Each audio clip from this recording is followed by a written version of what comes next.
Sono seduta ai tavolini di un bar, nel centro storico, in una piccola via pedonale, e guardo la gente passare. È una bella giornata soleggiata, per questo ci sono tante persone che camminano per raggiungere la propria destinazione o che semplicemente passeggiano.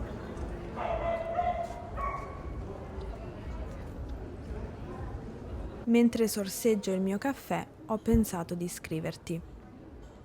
Ti vorrei parlare di alcune abitudini che abbiamo qui in Italia, in vista del tuo prossimo viaggio. Nella tua ultima email mi hai domandato del bar, perciò oggi ti racconto qualcosa a proposito di questo luogo. Il bar in Italia è un luogo di incontro per persone di tutte le età, soprattutto nei piccoli centri abitati. Al bar è possibile trovare chi gioca a carte, chi si racconta gli ultimi avvenimenti della propria vita, chi si racconta le proprie disgrazie, chi si gusta un aperitivo, chi commenta le partite del campionato, chi si lamenta della politica, chi legge il giornale e chi semplicemente consuma la sua ordinazione in tranquillità. Il bar attira tante persone diverse proprio perché vi si possono fare tante cose diverse.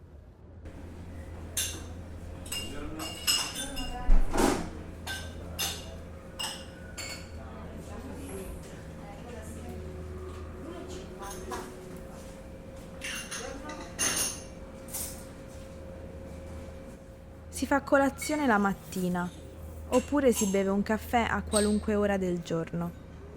Si può pranzare in modalità a tavola calda o semplicemente si può mangiare un tramezzino veloce.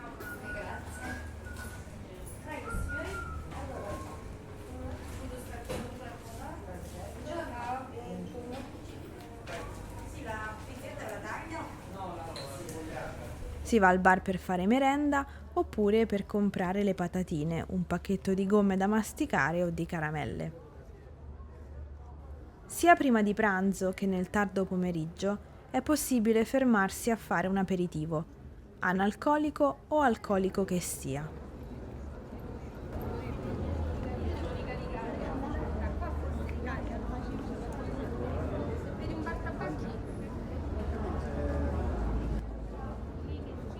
Se vicino alla cassa dove si paga c'è una parte dedicata alla tabaccheria, si tratta allora di un bar tabacchi, dove si possono acquistare anche le sigarette, i gratta e vinci, i francobolli e i biglietti dell'autobus, ad esempio.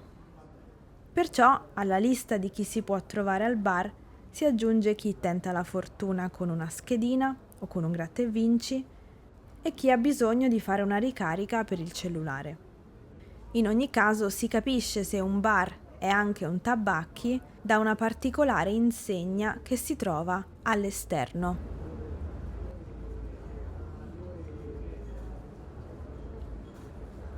Avrai quindi capito che la clientela di un bar può essere molto variegata. Ciò che però viene fatto con maggiore frequenza è senza dubbio ordinare un caffè.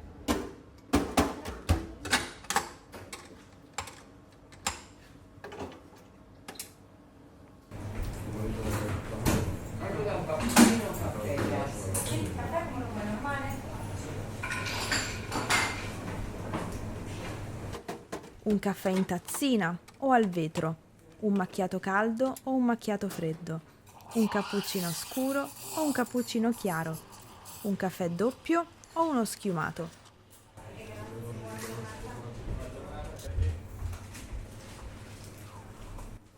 E si può scegliere se consumarlo al bancone, restando in piedi, oppure seduti, se il bar ha a disposizione dei propri clienti dei tavolini per sedersi. Al bancone il prezzo di un caffè è in media di €1, ma se ci si siede il prezzo può aumentare in base a dove ci si trova, per via del servizio. C'è da dire che la modalità più comune per consumare un caffè al bar è quella al bancone in piedi. Un sorso e via. Si continua per la propria strada. E non è una questione di avere poco tempo a disposizione. Bere il caffè al bancone è quasi uno stile di vita. Una tazzina di caffè è propriamente fatta per essere bevuta in un sorso. È anche per questo motivo che si può chiamare espresso. Avrai notato che spesso con il caffè viene servito anche un bicchiere d'acqua. Questo succede perché, secondo il galateo del caffè, il cliente dovrebbe bere un po' d'acqua prima di consumare il caffè, in modo da preparare la bocca ad assaporare la miscela. C'è anche però chi non conosce questa regola, tra virgolette, e perciò beve l'acqua per togliersi il sapore di caffè dalla bocca. Diciamo che se ti trovi in una torrefazione o in un bar con annessa torrefazione, bere l'acqua successivamente potrebbe essere interpretato male, in quanto stai comunicando implicitamente che la miscela che il barista ha usato non era di tuo gradimento. Il sapore del caffè dovrebbe restare in bocca, essendo un gusto piacevole per chi lo beve. Ovviamente puoi tranquillamente bere un sorso d'acqua quando vuoi. Se però il barista non ti serve un bicchiere d'acqua, non farti scrupoli a chiederlo. Un'altra cosa importante che voglio dirti, e che è bene che tu sappia per quando sarai qui, è che generalmente i tipi di caffè che contengono il latte si ordinano principalmente la mattina, perché sono considerate bevande da colazione. Il caffè espresso invece si può ordinare quando se ne ha voglia durante la giornata e non ci sono regole sugli orari. Bene, penso di averti detto tutte le cose più importanti. Se mi verrà in mente qualcos'altro, mi assicurerò di scriverti ancora. Ci sentiamo, a presto!